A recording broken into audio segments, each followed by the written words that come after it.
Hey guys, welcome to my channel, and in this video I'm going to show you how to hard reset Samsung Galaxy M11 smartphone.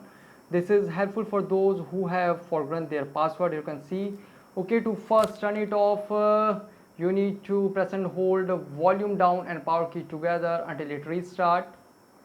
Notification feedback will notify you.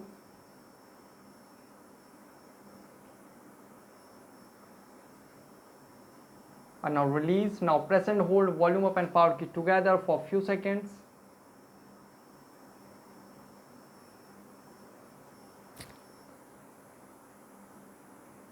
Release, and you can see it will send you in recovery. Now volume rocker is to move up and down and power button to select. Okay, now go to wipe data, factory reset, and select. Okay, now go to factory data reset and select, and you can see data wipe complete. Okay, now select reboot system now. So guys, this is the method to hard reset Samsung Galaxy M11 smartphone easily.